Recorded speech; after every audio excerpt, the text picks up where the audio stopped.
In this session, we'll be looking at the unsteady state mode of operation in our reactors.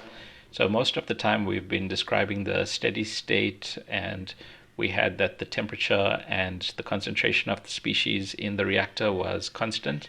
We are now considering that they may be changing in time, and furthermore that the temperature is not constant either.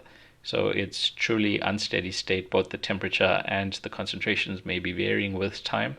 So of course the reaction rate is going to vary with time. And of course, when we first started out, we assumed everything was nice and constant, but that's quite an unrealistic situation. So we are relaxing those assumptions now, and we are getting closer to actual plant operation. So to develop the relevant balances, we have to revisit our energy balance. And of course, if you go back and have a look, we said that the rate of change of the energy in the reactor was a result of the flow across the reactor and the heat due to temperature difference and the energy by shaft work. And now if we go ahead and expand for dE dt. So previously we had rather quickly gotten rid of this term for steady state. Now we can't do that anymore. So let's expand for E. So we know the energy of the system can be represented in terms of the internal molar energy, and we can rewrite the internal energy in terms of the enthalpy and the pressure volume. So this is just taking the straight expansion for internal energy. And then if we look at these terms, we can identify that, of course, we can just group this out. So moles times enthalpy, that's one term. And then the other term, if you consider this, you've got number of moles times molar volume. So in effect, this is going to be the total volume. So this term eventually works out to pressure times volume. And then you've just carried the enthalpy flow part here. So that's better because E system is kind of mysterious to us. We don't really know how to get numbers for this, but now we've shown that E system can be written in terms of enthalpy and pressure and volume. So those are our typical engineering type quantities. So of course we still have to differentiate in time. So let's go ahead and do that. If you differentiate E in T, then you are differentiating here. And then you have to think about whether these variables are changing in time. So number one, of course, the number of moles of the individual species are changing with time because the reaction is progressing.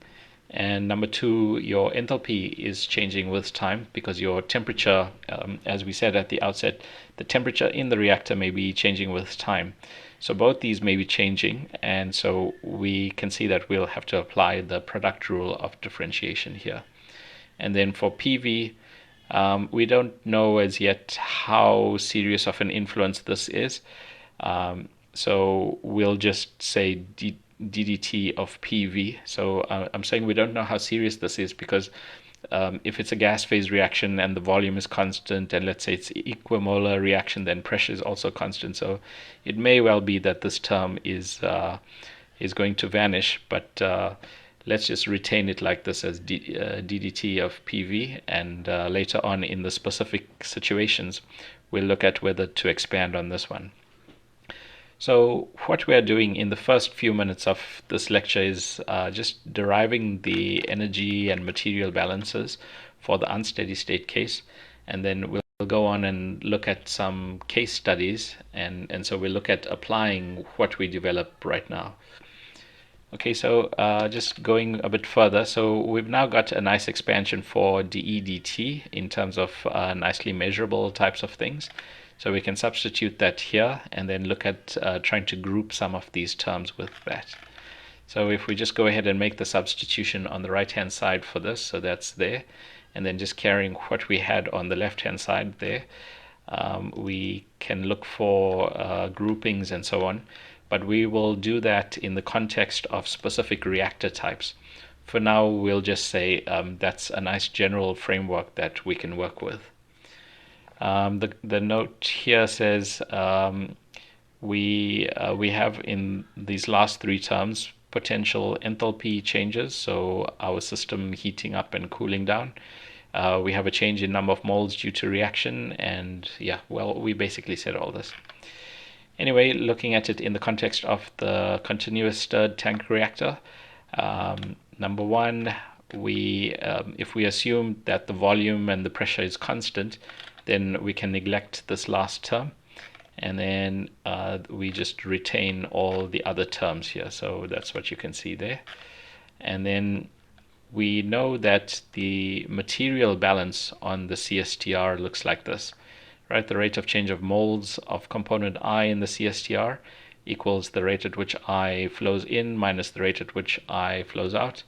And then we add the reaction term. So we also lose or gain moles due to reaction. And you should always do a quick check here. What if it's a product? If it's a product, then nu I will be positive. Nu A is a reactant, so that's going to be negative.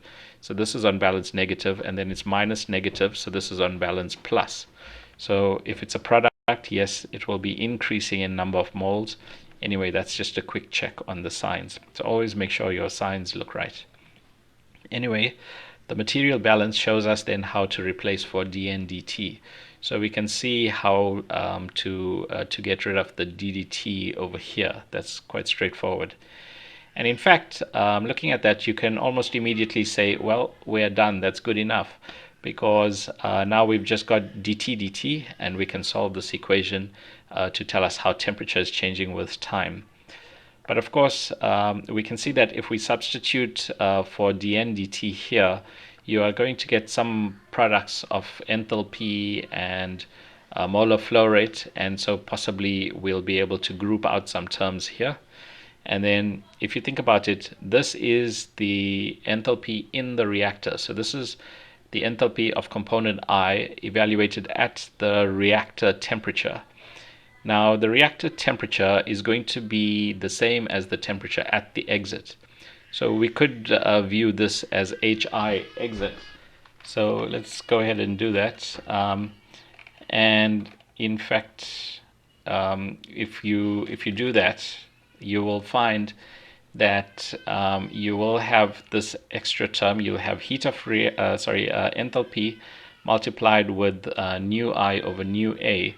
And if you recall the definition of delta heat of reaction, it was that stoichiometric ratio multiplied with the heats of formation.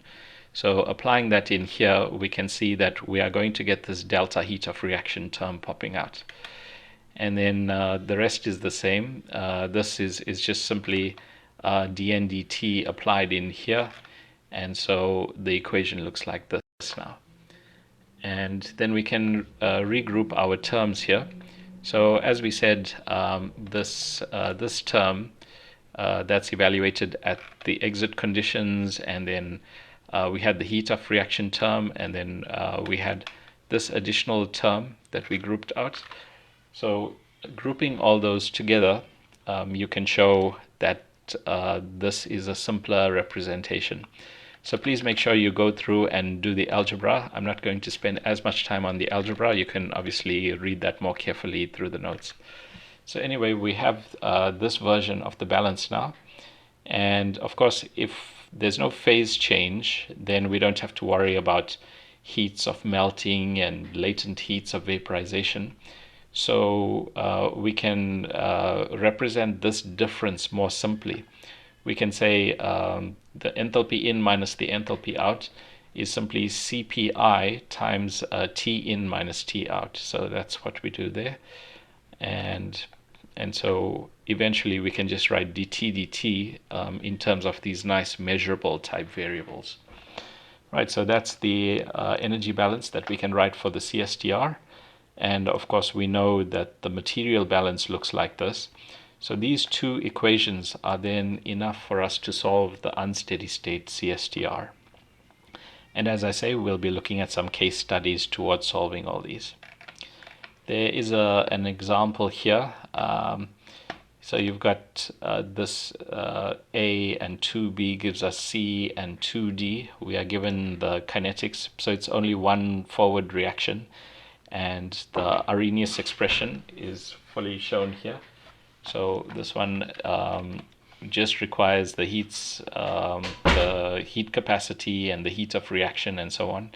And we are given temperature difference. We do have heating applied to the system, and so the solution is fully described here.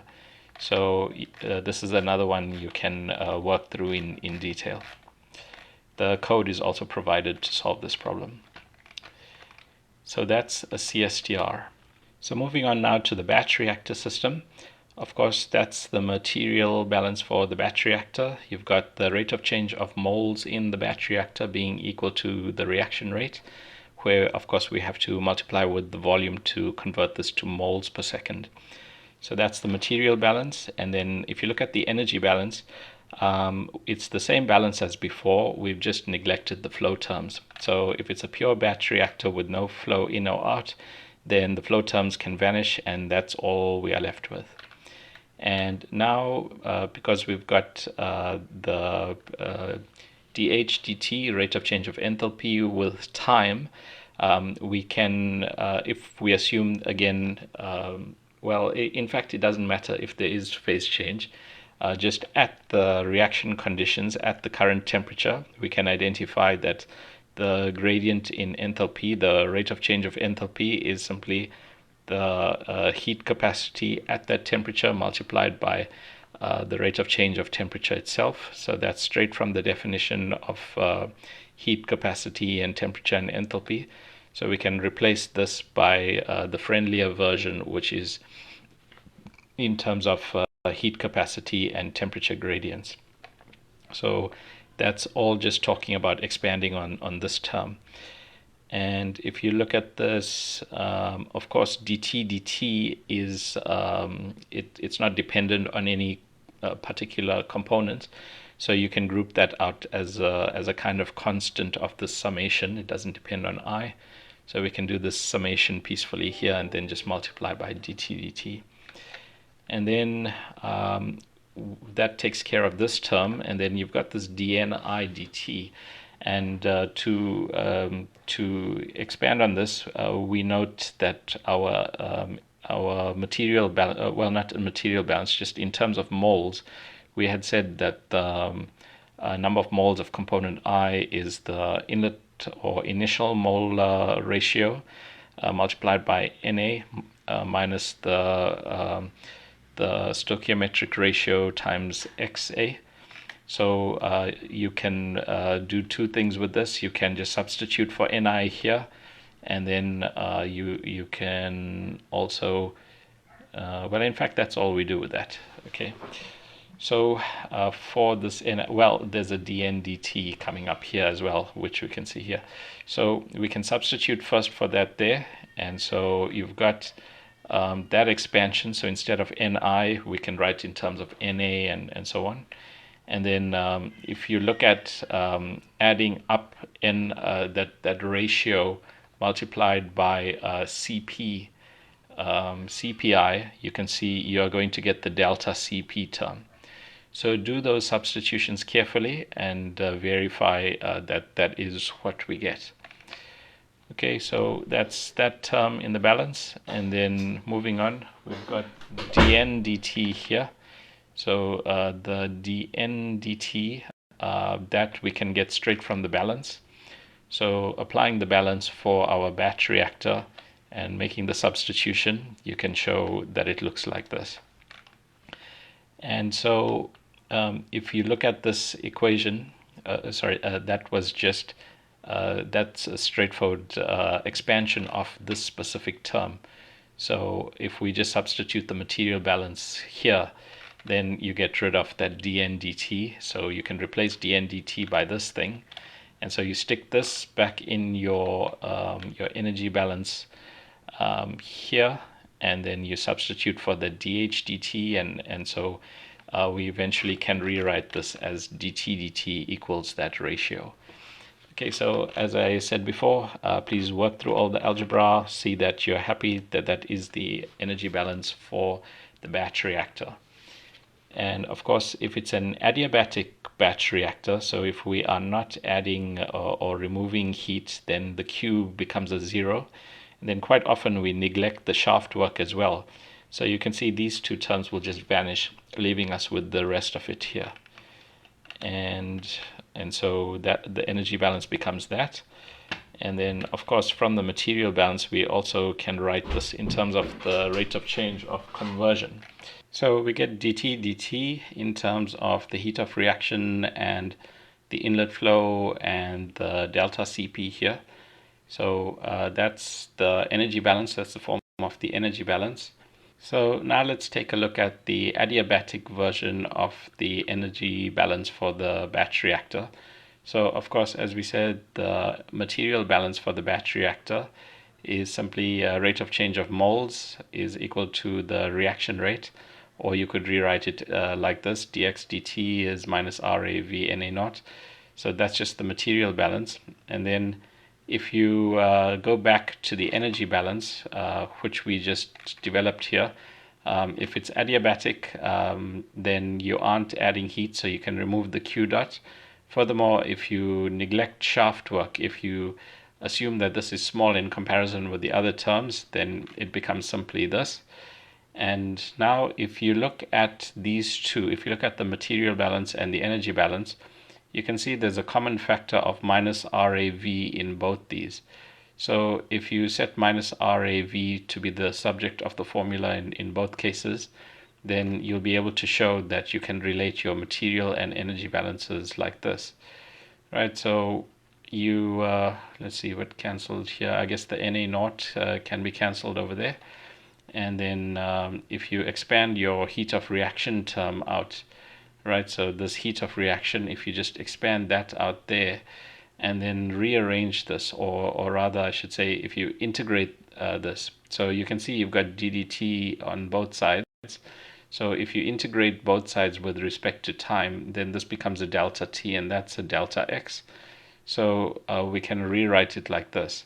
And then further rearrangement, you can say, well, this is the heat of reaction. Yeah, and in fact, we just shouldn't have gone and done this expansion, because I see we just contract it again here anyway. So the heat of reaction is here. And then if you think about this, if you look back to our earlier development, we had developed the Adiabat. So we said x equals some theta I Cpi over heat of reaction times T minus T in. It's the same equation. So in fact, in a way, we've just gone the long way, right? We've taken the long route to developing the same relationship that we already saw earlier. But anyway, it's nice just to confirm for ourselves that if you do go and take the version of the balance with no assumptions applied, right? If you take the version of the balance that's all unsteady state and non-isothermal, and then if you apply the adiabat relationship, that you still get back the adiabatic equation that we expect to get. Okay, so this was more like a verification. Then, of course, if it's not adiabatic, right, if we are adding heat in terms of a temperature difference, then we wouldn't neglect that Q term. So we would replace this Q dot by UA delta T type relationship as is suggested here. So that's pretty straightforward. Non-adiabatic batch reactor, you've easily got the unsteady state version of the energy balance and the unsteady state version of the material balance, and you just go ahead and solve those simultaneously, and that solves the problem. Here we are talking about optimal temperature profiles. So you see, if you think of it in your batch reactor, you have a reaction volume whose temperature you can control quite precisely. And if I try and draw it here, perhaps, let's draw for ourselves the batch reactor. So let's say this is our reaction space and perfectly mixed and all that. And then let's say we apply a heating element. So we apply a high temperature here,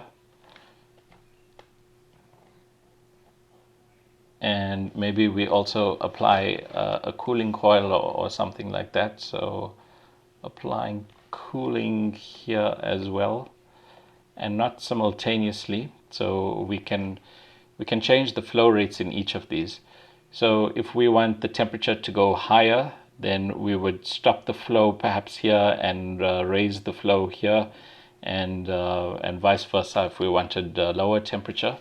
So like that, we can think of ways of implementing control on our temperature, so that when eventually we run that reactor, we are able to control the temperature as a function of time.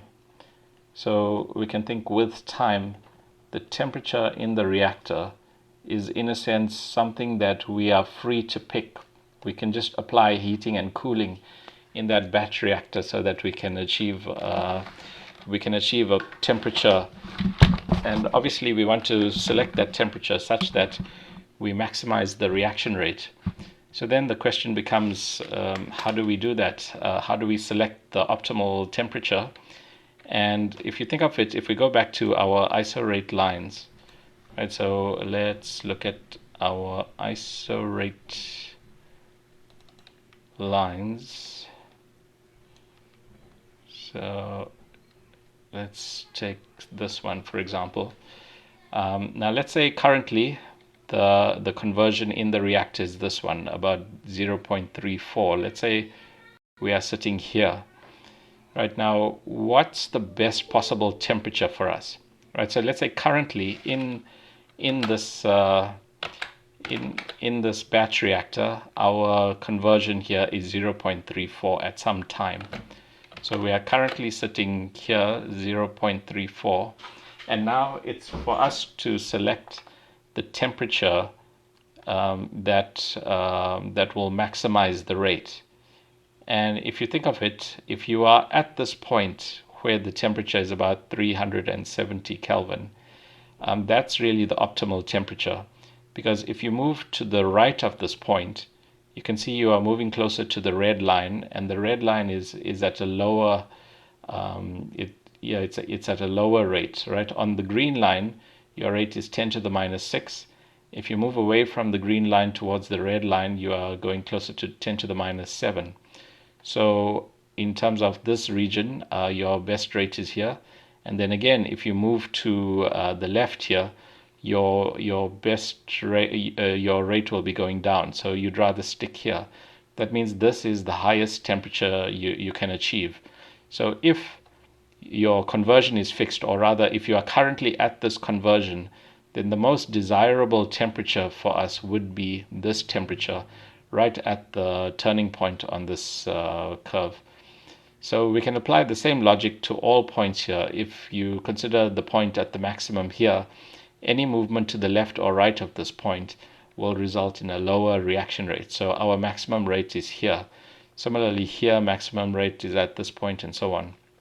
So in the case of the batch reactor, our maximum rate line can be found simply from the maximum point on all the ISO rate lines. And of course, that's different to what we had with the Cstr. With the Cstr, we had drawn that operating line. We drew the slope of the adiabat, and we said as you move along that line, where you are tangent to the ISO rate line, that's your maximum rate path. And that's because in that case, all our options were along that line. But in the case of the batch reactor, if you are at some current conversion and you are free to set the temperature, if we assume our control is fast enough and we can just select our temperature, then it's going to be at the maximum of this ISO rate line. So that's how we find the maximum rate path for the case of the batch reactor. And let's look at can we find the equation of the line? Right, so this is just out of interest, something extra. Of course, you can just go ahead and look for the maximum point and connect the locus of those points, and then that's your maximum rate path. But alternatively, you could go and say, well, at that maximum point, the derivative of the reaction rate with respect to temperature is 0. And of course, the reaction rate is K1Ca minus K2Cb. And of course, your K's are Arrhenius functions in temperature. So we know how that varies with T. And in fact, that's so when we differentiate this, most likely we will ignore the temperature dependence of Ca and Cb and end up just differentiating K1 and K2 because of their temperature dependence. And you can do some things like simplifying this a bit further by recognizing that because in this reaction a loss of A is a gain of B, so you could write something like this: the change in A is the change in B. And so if you go ahead and differentiate this and do it as an exercise, differentiate K1 and K2 with respect to T, and you'll be able to show that you then have this relationship for that maximum rate path. So that defines for us the maximum rate path on our curve. And so we can think about how to get onto this maximum rate path. Right, so let's say our reactor is not starting out there, right? We are typically told our initial temperature in the batch reactor is 300 or 350, whatever it is. And that's generally not going to be the maximum rate. We can see the maximum rate is somewhere down here. So if you start anywhere else, you've got you've got a temperature that's not on the maximum rate path. Your maximum rate is sitting somewhere here. So let's again just draw it here.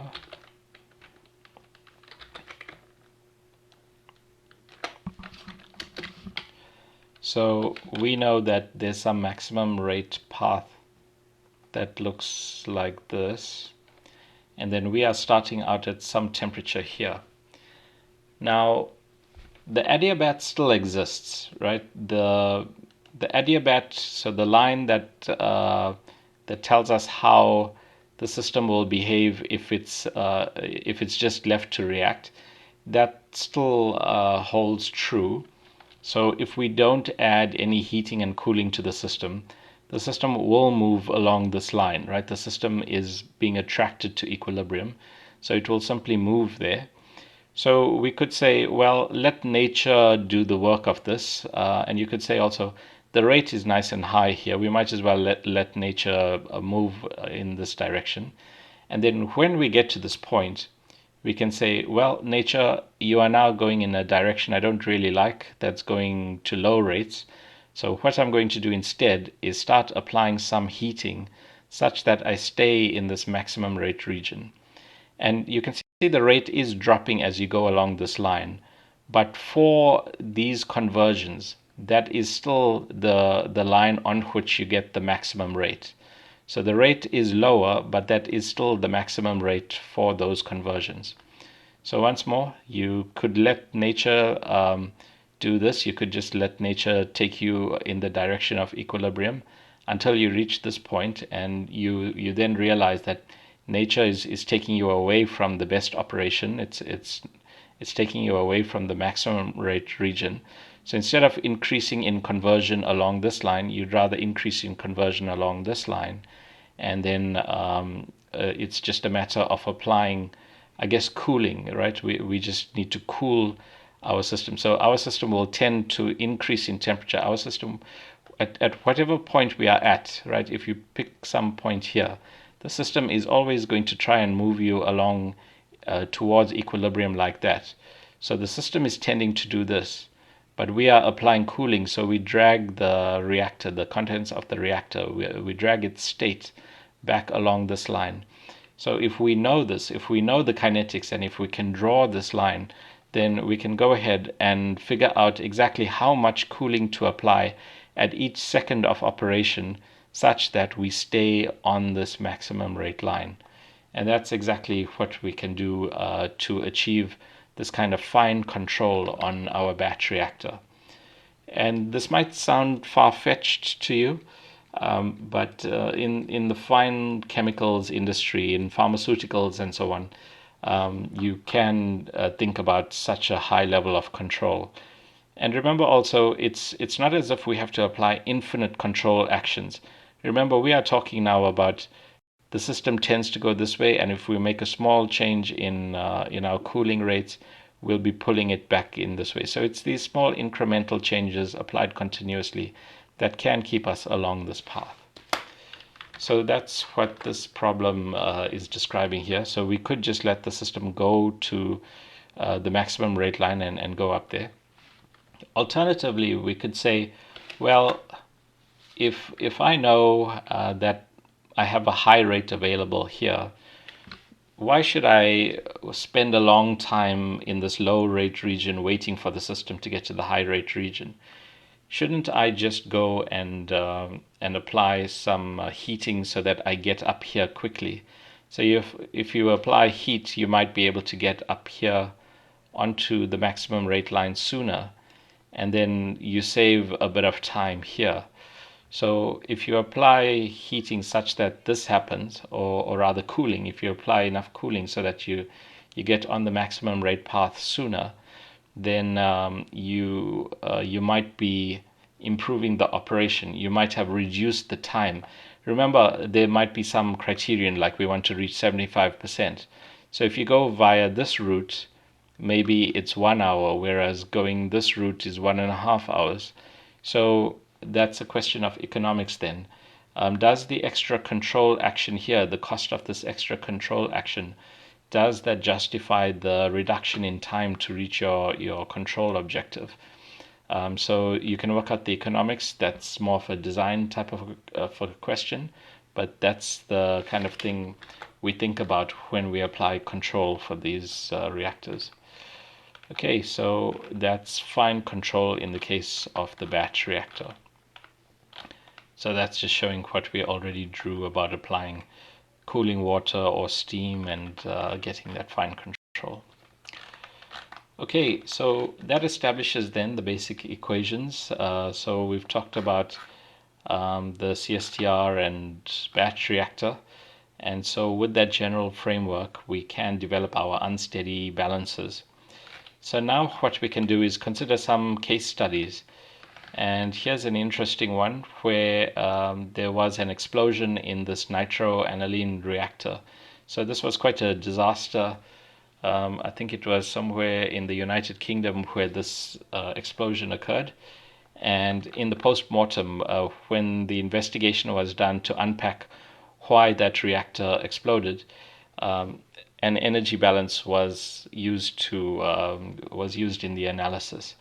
And so this is the reaction. You have orthonitrochlorobenzene, and and it reacts with ammonia to give us nitroaniline. So that's nitroaniline. You can see, nitroaniline, and then you've got ammonium chloride. So that's the reaction, and on the day of the reaction, the heat of reaction was unusually high, and that's because we had a higher concentration of the reactant in the reactor.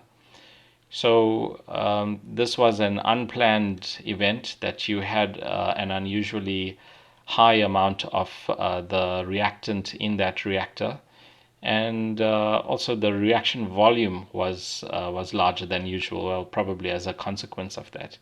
So the reactor was somewhat overloaded, but it didn't really seem as if there was a high degree of that.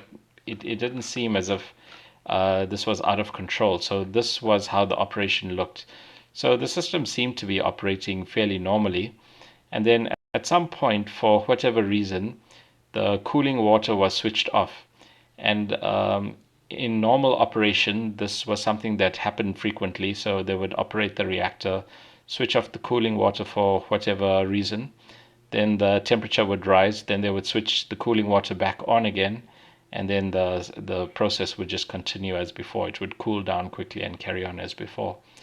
But in this case, on this day, when the cooling water was switched off, the temperature rose, but it rose to a greater degree than it normally would have, with the result that when it was decided to switch the cooling water back on again, yes, the rate of temperature rise decreased, but it didn't decrease such that it went all the way down to the original level. So the temperature was still rising. So initially, the temperature didn't settle down. It kept rising slowly. And it still looked fairly controllable because we are only talking about a difference on the order of 10 degrees or so. Well, like we mentioned before, a difference of 10 degrees might mean doubling the reaction rate. So as the temperature crept up slowly, the reaction rate increased, which only causes even a greater temperature rise. And then you can see the temperature at some point is not something that can be brought back under control. At some point, no matter how much cooling water you dump onto that process, it's not going to come back down. The temperature has gone too far now, and the reaction is just raging away. And now you have enough reactant on that day, unusually high loading of reactant. So the temperature just ran away past the material safety limits of that reactor, and that's where the explosion occurred. So you see, in these kinds of events, sometimes it's a slow creep, and it doesn't look so severe. But when you try to control your way out of it, you find you can't go back to where you normally would. And all this can be analyzed clearly through the energy balance. And obviously, I'm leaving out a lot of detail here. You can read this for yourself. But that's the same rigorous energy balance consideration that you can apply. So that's what happened in that Flixborough event. So that's the first case study. Then we had mentioned before that you may have multiple reactions, and in terms of the material balance, if you have multiple reactions, then you just add up the contribution to the rate from the individual reactions. Well, a similar thing is true for the energy balance. So if you have multiple reactions, then you just add up the heat of reaction times the reaction rate, and the rest is the same. So you can go back and read up on the energy balance and see how to add in how the heat of reaction term arises, and you'll see for multiple reactions the term looks like this. And there's a case study here where you've got these two reactions. 2A goes to B, and then B goes to 3C. So this one, it's a first order reaction. So even though it's 2A, so it's not elementary. So this part is first order, and then this part is also first order. And we've got the temperature dependence of the rate constants as well. So it's all fully specified. We also specify the heat capacities and so on. And in this case, it's actually a semi-batch reactor. So you do have a flow. Let's just check. Yeah, batch reactor. I think this one is a batch reactor, but the volume is the volume changing. No, it's a semi-batch reactor. So A enters at this flow rate and so on. So a semi-batch reactor. That's why you've got some flow terms here. And so if you go ahead and integrate these equations, and you see you can write balances on each of the species there. So if you write the balances, and here to note that you do have to account for the volume change. So this is a liquid phase reaction, and we are constantly feeding component A into the reactor. So our volume is going to rise with time according to the flow rate. Slightly strange symbols here.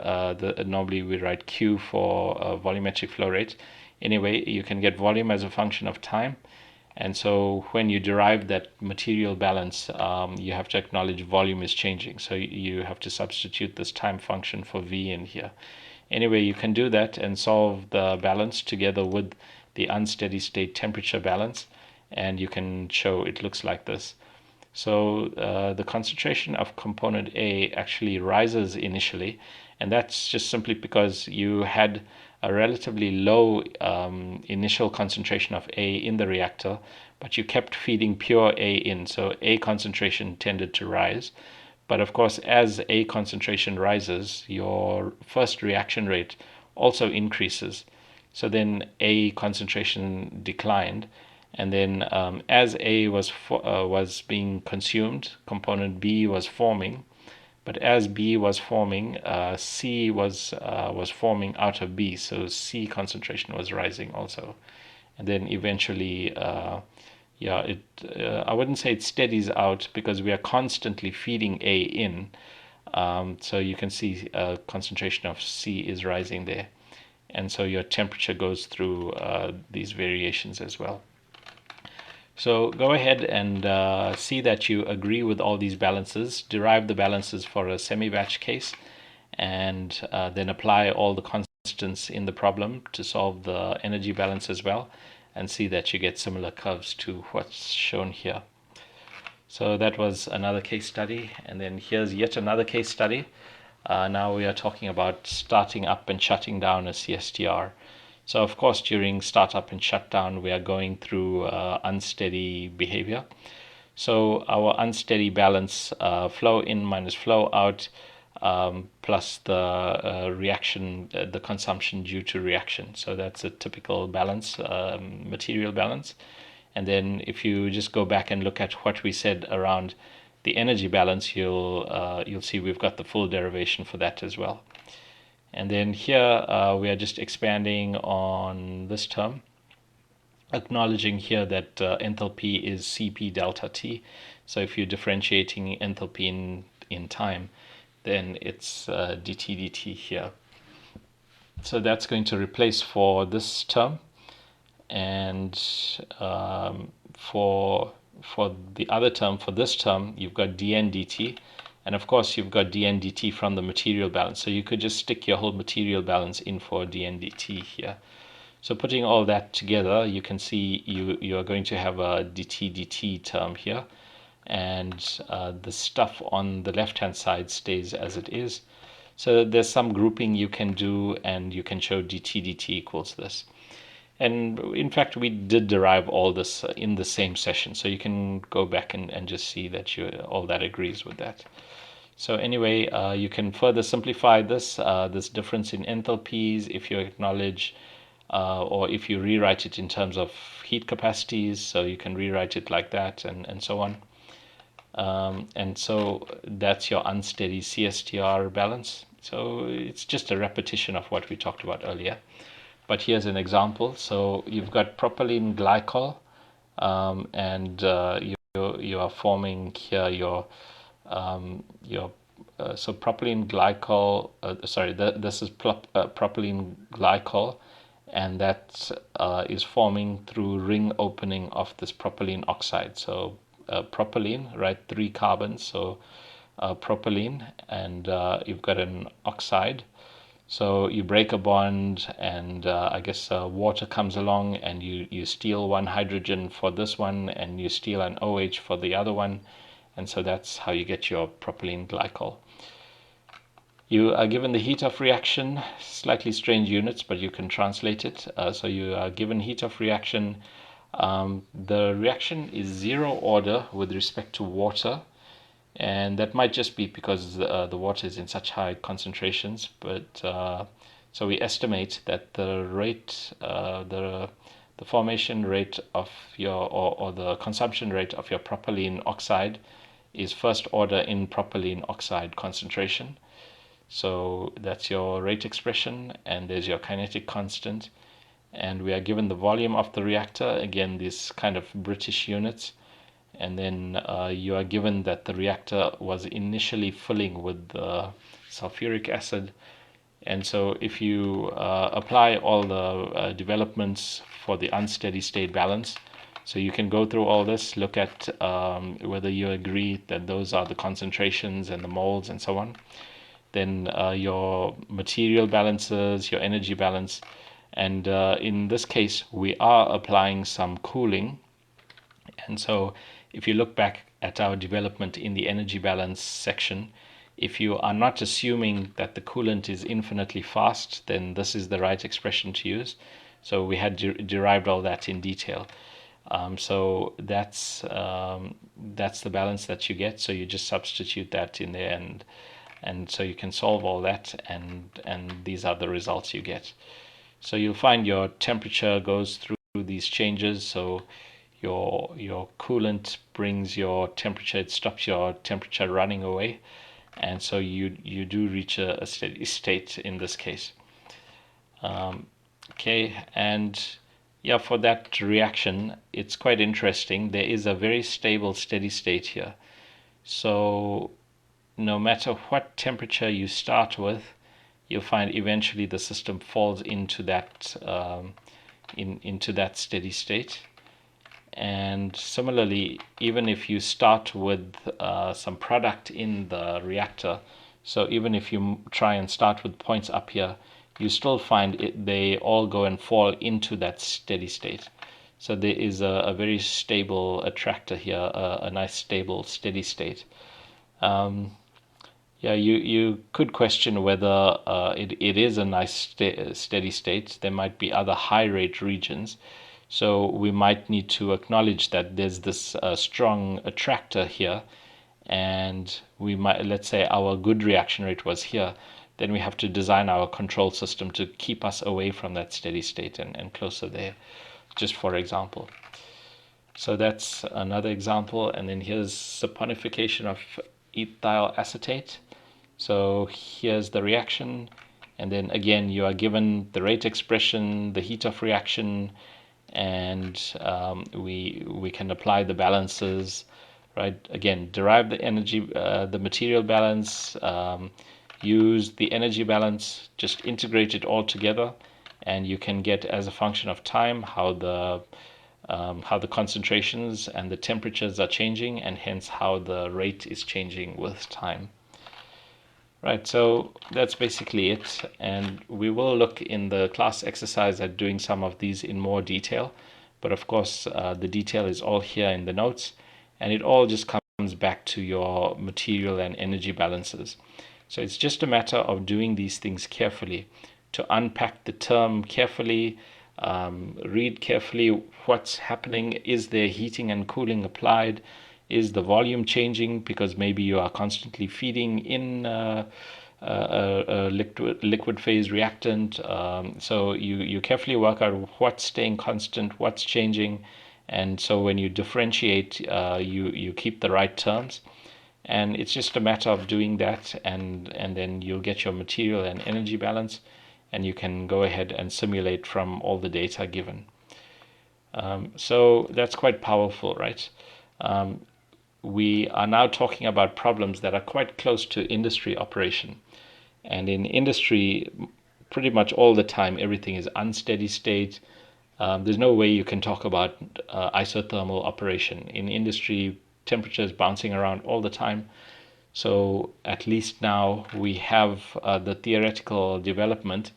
We've generalized this enough that you can still predict the operation even in this the strong sense of unsteady behavior.